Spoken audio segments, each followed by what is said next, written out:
Okay, so we are looking at Brian and how has he persevered through so many different things that he's encountered in the wilderness. So we could say that he's persevered by finding a suitable shelter. He persevered by creating the lean-to. He persevered by finding food. The next day, he persevered again. That where even though that the berries made him sick, he thought he needed to find suitable food. So he went out and he found more berries. And even before that, he went back to his shelter, and I guess we could say he persevered by going through what he currently had. He looked through the berries, picking just the ripe ones, setting the other ones to the side. So he was going through what he currently had. He then went out and he was looking for more food to eat, and he got to the gut cherry bush. And instead of just stopping there, he was like, you know what? I'm going to keep looking, because where there's one kind of berry, there's probably more. And so he continues this search to where he finds what we would consider a more suitable food, raspberries. He knew they were raspberries because he remembered his friend eating them, or he and the friend ate them in the park. So he knew that they were a food that wouldn't necessarily make him sick. So he keeps showing that perseverance theme.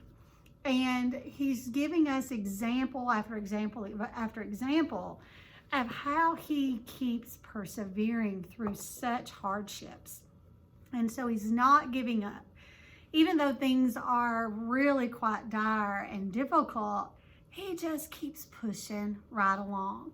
And I find that quite remarkable. I'm not going to lie to you, because I just don't think that I would be quite as up as he is through all of these pieces. Now, so what I'd like you to do is I'd like you to take your book, and we're going to start on page 71 today. And I'm looking at my notes.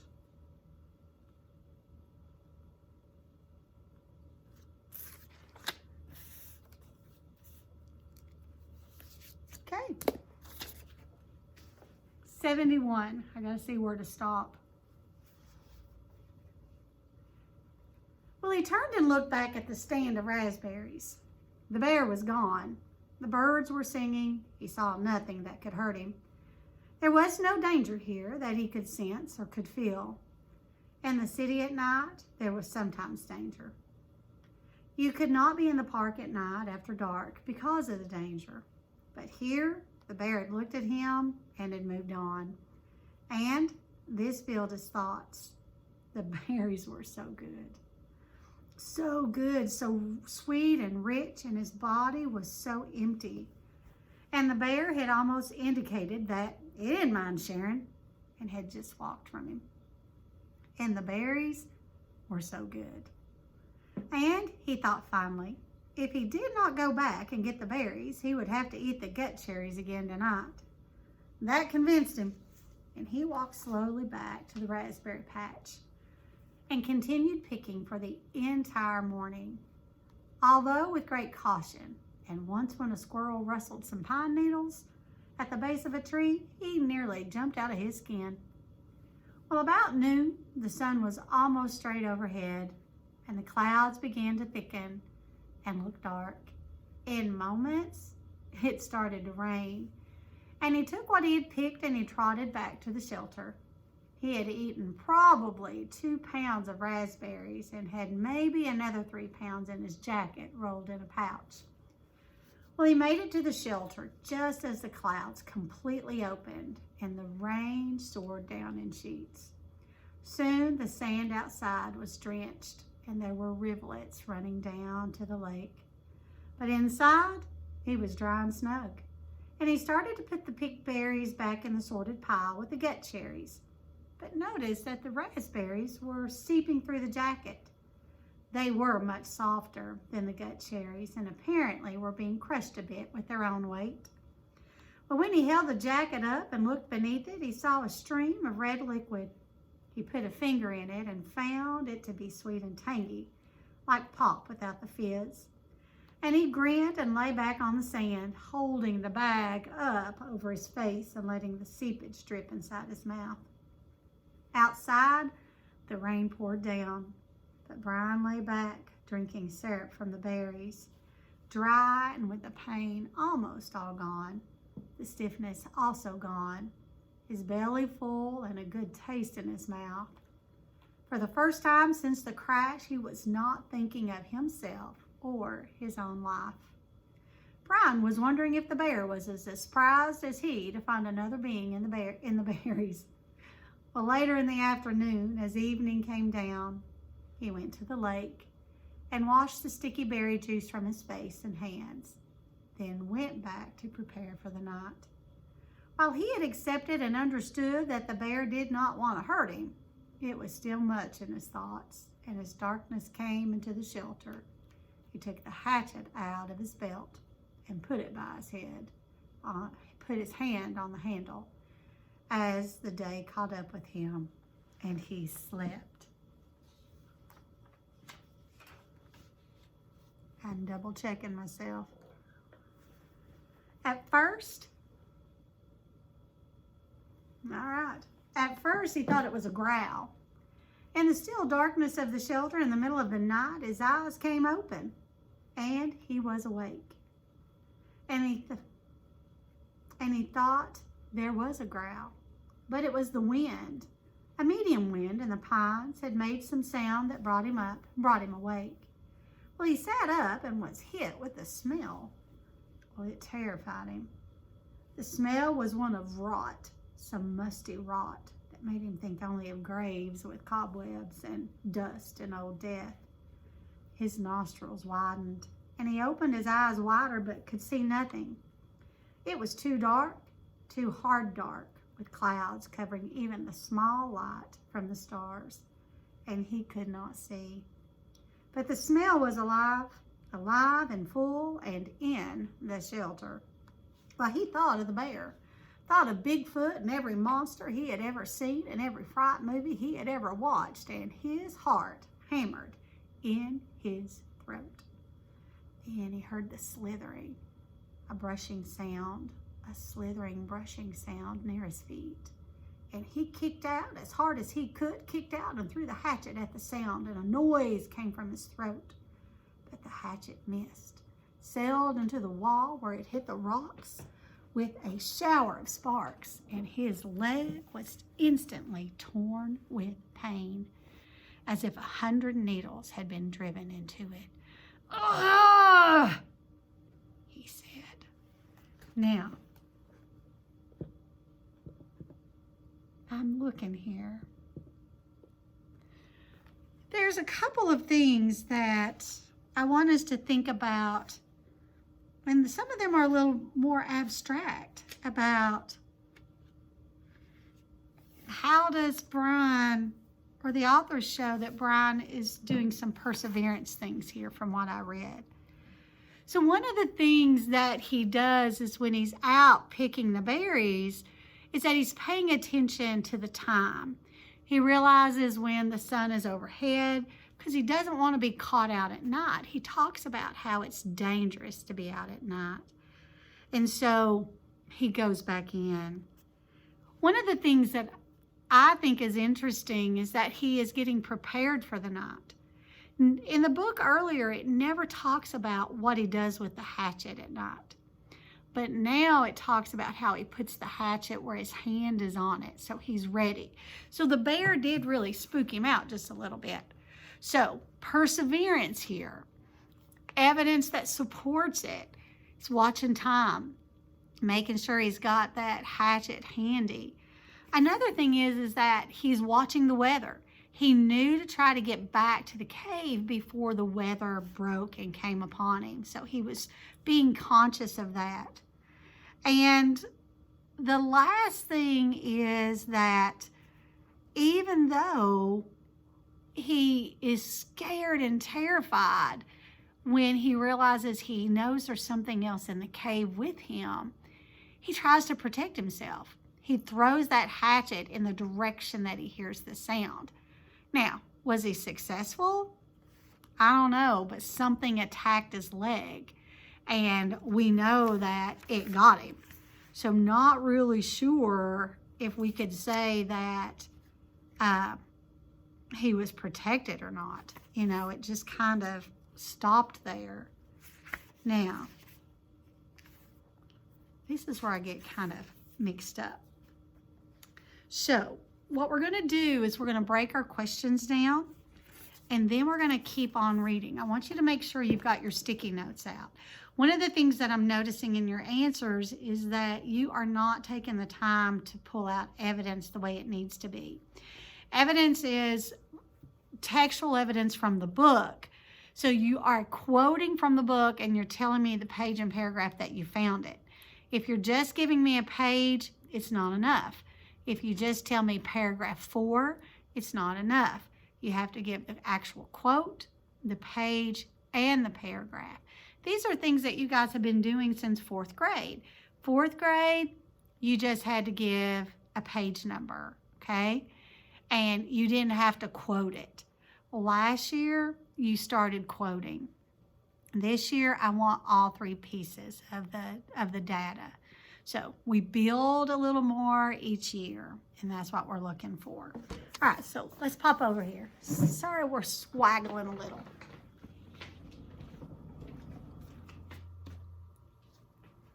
Now, you have these questions as a document, and you will probably go back to those as we are starting to answer questions on your own. However, if we are going to be doing the reading together today, which I think we will be, you're going to need to be able to see the questions as we're going. So, here we go. So, number 1 is what evidence from the porcupine incident supports the theme of perseverance. So this is telling us that the animal that was in the lean-to with Brian is a porcupine. So I want you to tell me what evidence from the porcupine incident, what supports perseverance.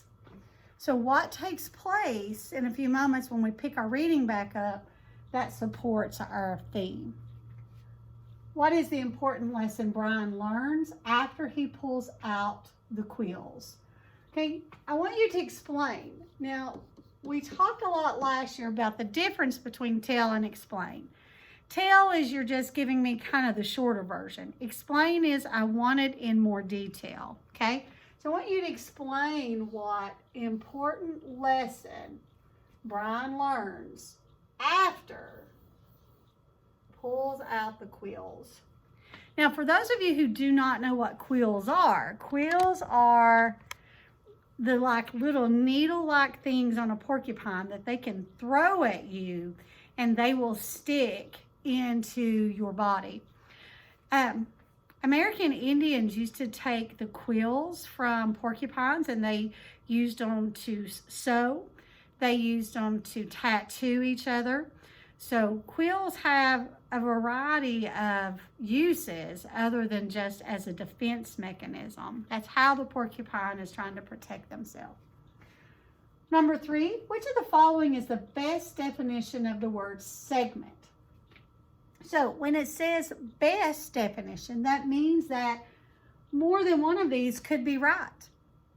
But which one is the best? So which of the following is the best definition of the word segment?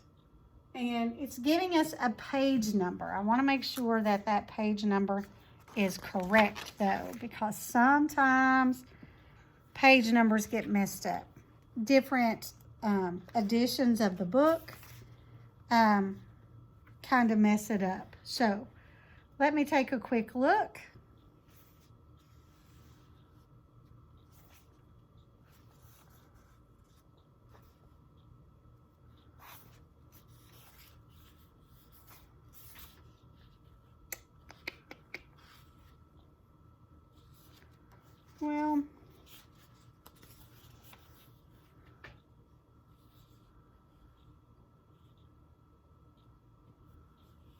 may take me a moment.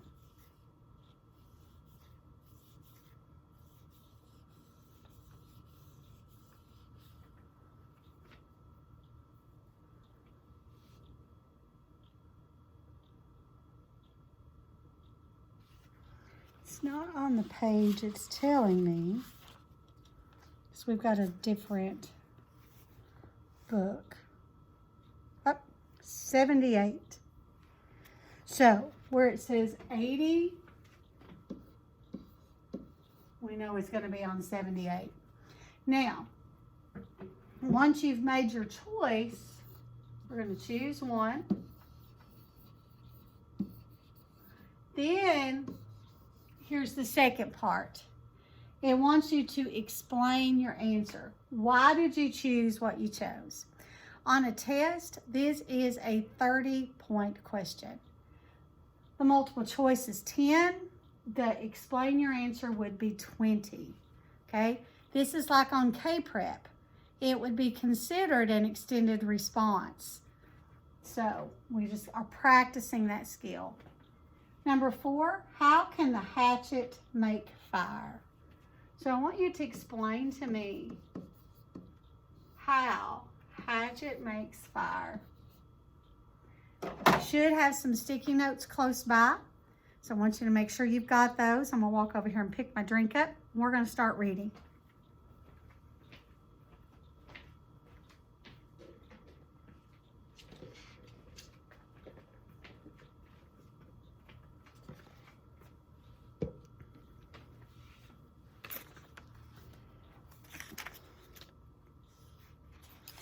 All right, so we want to go to page 75. Because that's where we're going to be today.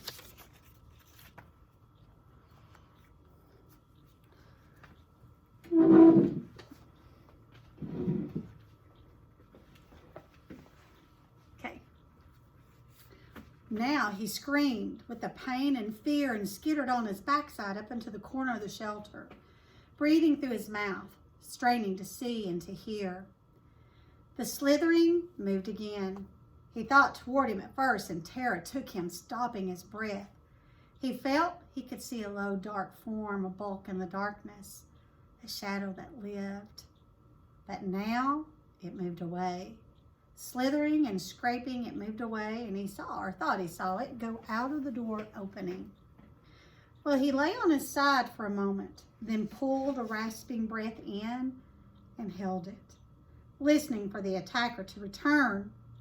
When it was apparent that the shadow wasn't coming back, he felt the calf of his leg, where the pain was centered and spreading to feel the whole leg.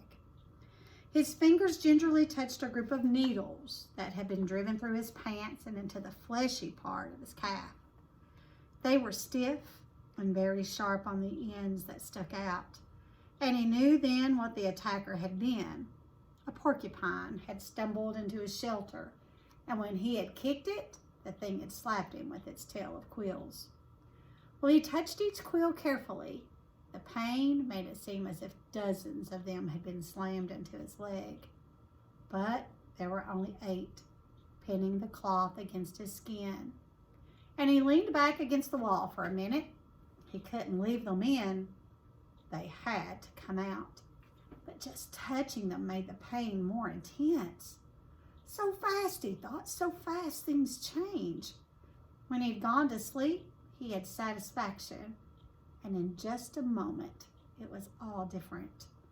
Well, he grasped one of the quills and held his breath and jerked. It sent pain signals to his brain in tight waves. But he grabbed another and pulled it. Then another quill. And when he had pulled 4 of them, he stopped for a moment. The pain had gone from being a pointed injury pain to spreading in a hot smear up his leg, and it made him catch his breath. Well, some of the quills were driven in deeper than others, and they tore when they came out. He breathed deeply twice, let half of the breath out, and he went back to work. Jerk, pause, jerk, and 3 more times before he lay back in the darkness done. The pain filled his leg now, and with it came new waves of self-pity. Sitting alone in the dark, his leg aching, some mosquitoes finding him again, he started crying. It was all too much, just too much, and he couldn't take it. Not the way it was. I can't take it this way alone with no fire and in the dark, and next time it might be something worse, maybe a bear. And it wouldn't be just quills in the leg. It would be worse. I can't do this, he thought, again and again. I can't. Well, Brian pulled himself up until he was sitting upright back in the corner of the cave. He put his head down on his arms across his knees, with stiffness taking his left leg, and cried until he was cried out. He did not know how long it took, but later he looked back at this time of crying in the corner of the dark cave and thought of it as when he learned the most important rule of survival, which was that feeling sorry for yourself didn't work. It wasn't just that it was wrong to do or that it was considered incorrect. It was more than that. It didn't work. When he sat alone in the darkness and cried and was done, all done with it, nothing had changed. His leg still hurt, it was still dark, and he was still alone, and the self-pity had accomplished nothing.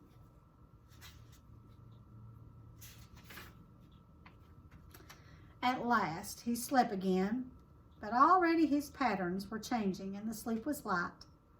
A resting doze more than a deep sleep, with small sounds awakening him twice in the rest of the night. In the last doze period before daylight, before he awakened finally with the morning light and the clouds of new mosquitoes, he dreamed.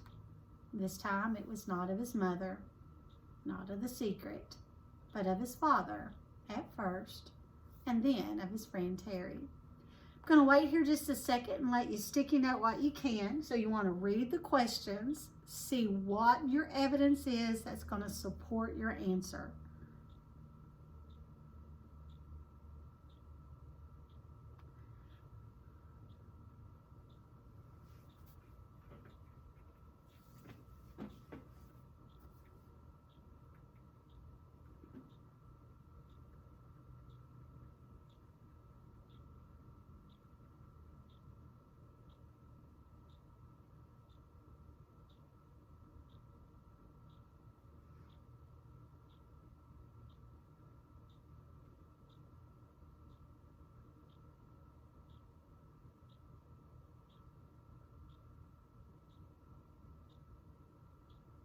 Just another minute.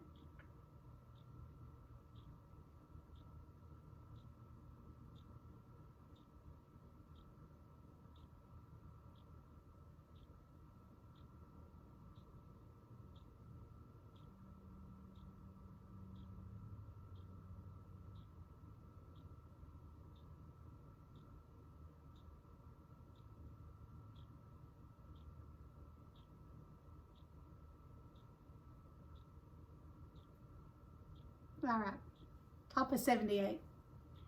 In the initial segment of the dream, his father was standing at the side of a living room looking at him, and it was clear from his expression that he was trying to tell Brian something. His lips moved, but there was no sound, not a whisper. He waved his hands at Brian, made gestures in front of his face as if he were scratching something, and he worked to make a word with his mouth, but at first, Brian could not see it. Then the lips made a shape, but no sound came. Ma. Brian could not hear it, could not understand it, and he wanted to so badly. It was so important to understand his father, to know what he was saying. He was trying to help, trying so hard, and when Brian couldn't understand, he looked cross. The way he did when Brian asked questions more than once, and he faded. Brian's father faded into a fog place Brian could not see, and the dream was almost over, or seemed to be, when Terry came. He was not gesturing to Brian, but was sitting in the park, at a bench, looking at a barbecue pit. And for a time, nothing happened. Then he got up and poured some charcoal from a bag into the cooker, then some starter fluid. And he took a flick type of lighter and lit the fluid. When it was burning and the charcoal was at last getting hot, he turned.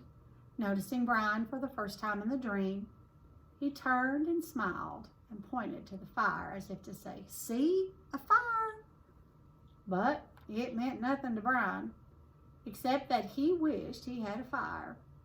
He saw a grocery sack on the table next to Terry, and Brian thought it must contain hot dogs and chips and mustard, and he could think only of food.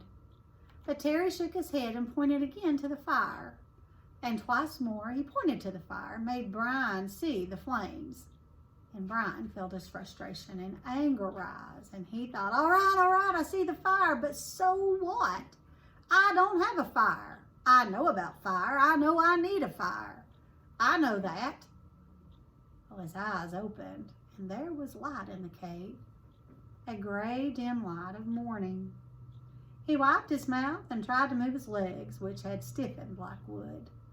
There was thirst and hunger, and he ate some raspberries from the jacket. They had spoiled a bit, seemed softer and mushier, but still had a rich sweetness. He crushed the berries against the roof of his mouth with his tongue and drank the sweet juice as it ran down his throat. A flash of metal caught his eye, and he saw his hatchet in the sand where he had thrown it at the porcupine in the dark. He scooched up, wincing a bit when he bent his stiff leg, and crawled to where the hatchet lay. He picked it up and examined it and saw a chip in the top of the head. Well, the nick wasn't too large, but the hatchet was important to him. It was his only tool, and he should not have thrown it. He should keep it in his hand and make a tool of some kind to help push an animal away. Make a staff, he thought, or a lance, and save the hatchet. Something came then, a thought as he held the hatchet, something about the dream and his father and Terry. But he couldn't pin it down. Ugh. He scrambled out and stood in the morning sun and stretched his back muscles and his sore leg. The hatchet was still in his hand, and as he stretched and raised it over his head, it caught the first rays of the morning sun. The first faint light hit the silver of the hatchet, and it flashed a brilliant gold in the light, like fire. That is it, he thought, what they were trying to tell me, fire. The hatchet was the key to it all. When he threw the hatchet at the porcupine in the cave and missed and hit the stone wall, it had showered sparks, a golden shower of sparks in the dark, as golden with fire as the sun was now. The hatchet was the answer. That's what his father and Terry had been trying to tell him. Somehow, he could get fire from the hatchet. The sparks would make fire. Well, Brian went back into the shelter and studied the wall. It was some form of chalky granite or sandstone, but embedded in it were large pieces of a darker stone, a harder and darker stone. It only took him a moment to find where the hatchet had struck. The steel had nicked into the edge of one of the darker stone pieces. Well, Brian turned the head backwards so he would strike with the flat rear of the hatchet and hit the black rock gently. Too gently, and nothing happened. Well, he struck harder, a glancing blow, and 2 or 3 weak sparks skipped off the rock and died immediately. He swung harder, held the hatchet so it would hit a longer sliding blow, and the black rock exploded in fire. Sparks flew so heavily that several of them skittered and jumped on the sand beneath the rock. And he smiled and struck again and again. There could be fire here, he thought. I will have a fire here, he thought, and struck again. I will have fire from the hatchet. All right, now, I want you to sticky note any questions that you have not done thus far.